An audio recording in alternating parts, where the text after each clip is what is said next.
Big boss Malayalam season 7 പുതിയ അപ്ഡേറ്റിലേക്ക് സ്വാഗതം. അങ്ങനെ ലൈവില് അനുമോളും ശൈത്യയും സംസാരിച്ചുകൊണ്ടിരിക്കുകയായിരുന്നു.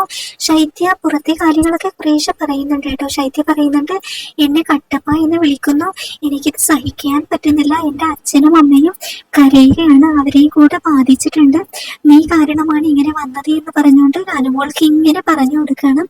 അങ്ങനെ അനുമോൾ പറയുന്നുണ്ട്, നീ ഇതിനകത്ത് മൈൻഡ് ചെയ്യുന്നത്. അപ്പൊ ശൈത്യ പറയാണ്, എനിക്ക് ഒരുപാട് കമന്റ്സ് വരുന്നുണ്ട്, മെസ്സേജസ് വരുന്നുണ്ട്. അപ്പൊ അനുമോൾ പറയുന്നുണ്ട്, നീ ഇതിനാ കമന്റ് നോക്കി വിലയിരുത്താൻ നിൽക്കുന്ന കമന്റുകൾ വന്നോട്ടെ, സൈബർ ബുള്ളിങ് ഒക്കെ ഇഷ്ടംപോലെ ഉണ്ടാകും, ഒരുപാട് പേർക്ക് ഇതുപോലെ ബിഗ് ബോസിൽ നിന്നും ഇറങ്ങിയിട്ട് ഇതുപോലത്തെ അനുഭവം ഉണ്ടല്ലോ, നീ അതൊന്നും നോക്കേണ്ട ആവശ്യമില്ല, നീ അത് ചിന്തിക്കുന്നത് എന്തിന് എന്നുള്ള രീതിയിൽ അനുമോൾ പറയുന്നുണ്ട്. അവസാനം ശൈത്യ വീണ്ടും പൊട്ടിക്കരയാണ്, എനിക്ക് സഹിക്കാൻ വയ്യേ എന്ന് പറഞ്ഞുകൊണ്ട് കരയുന്നുണ്ട്. ആ സമയത്ത് ബിഗ് ബോസ് ഇടപെടെയാണ്. ബിഗ് ബോസ് അനൗൺസ് ചെയ്യുന്നുണ്ട്, ശൈത്യ അപ്പുറത്തെ കാര്യങ്ങൾ പറയരുതെന്ന് പറഞ്ഞിട്ടില്ലേ എന്ന് പറയുന്നുണ്ട്. അങ്ങനെ വീണ്ടും ശൈത്യ എന്തൊക്കെയാ പറയുന്നു. അപ്പൊ വീണ്ടും ബിഗ് ബോസ് അനൗൺസ് ചെയ്യുന്നു, പുറത്തെ കാര്യങ്ങൾ പറയരുത് ശൈത്യന്ന്. അങ്ങനെ ശൈത്യ പൊട്ടിക്കരയുകയാണ്.